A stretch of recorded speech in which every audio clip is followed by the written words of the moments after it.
सिवान के मैरवा के भोक्तापुर में 568 करोड़ 84 लाख की लागत से बन रहे मेडिकल कॉलेज का निरीक्षण मंगलवार की संध्या स्वास्थ्य मंत्री मंगल पांडे ने किया। उन्होंने कुणाल कंस्ट्रक्शन के हेड इंचार्ज तथा प्रोजेक्ट मैनेजर संतोष कुमार से main blocks, residential blocks, hostel blocks, engineering services, hospital services के बारे में प्रगति की विस्तृत जानकारी लिया। इस दौरान उन्होंने घंटों प्रोजेक्ट मैनेजर से कार्य की समीक्षा किया है।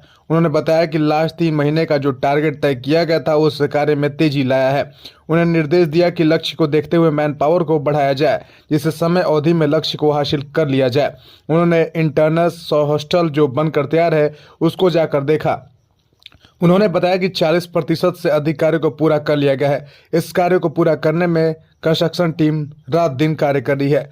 मौके पर सांसद पति रमेश सिंह कुशवाहा, भाजपा जिलाध्यक्ष संजय पांडे, विधायक करणजीत सिंह, पूर्व एमएलसी मनोज सिंह, मदन बैठा, मनोज जायसवाल, राजीव प्रताप सिंह उर्फ बिट्टू सिंह, सांसद प्रतिनिधि मनोरंजन श्रीवास्तव, पूर्व प्रमुख मोहन राजभर, बिट्टू मौर्य सहित कंस्ट्रक्शन कंपनी के पुष्कर सिंह, साइड इंचार्ज रवि प्रताप सिंह सहित इंजीनियर मौजूद थे।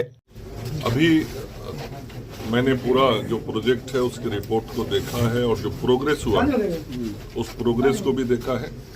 लास्ट 3 महीने का जो टारगेट तय किया था संवेदक ने और बीएमएसआईसीएल के हमारे अधिकारियों ने, उस टारगेट के साथ जो इन लोगों ने काम को आगे बढ़ाया उसकी पूरी मैंने समीक्षा की है और लगातार बीएमएसआईसीएल के द्वारा इसका अनुश्रवण इस प्रोजेक्ट का हो रहा है। चूँकि हमारा लक्ष्य है कि हम अगले साल अगस्त तक यहाँ पे चिकित्सकीय कार्य शुरू कर दें और उस लक्ष्य के साथ ही काम किया जा रहा है कि हमारा हॉस्पिटल ब्लॉक यहाँ अगले साल शुरू हो जाए।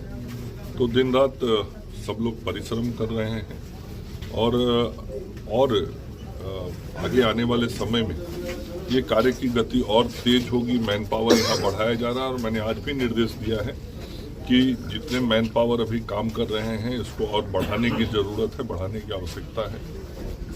और निश्चित रूप से आप सब लोग भी देख रहे होंगे कि पिछले 4-1 महीने से जब लगातार इसकी मॉनिटरिंग हो रही है तो काम की रफ्तार में तेजी आया है और अब कई भवन सामने बनते हुए उसकी तस्वीरें स्पष्ट हो रही हैं। तो काम आगे धीरे धीरे बढ़ रहा है। इसकी गति को और सब लोग मिलकर तेज करें। लगभग कितना प्रतिशत कार्य हुआ है सर? अभी तक 30% से अधिक कार्य हो गया है।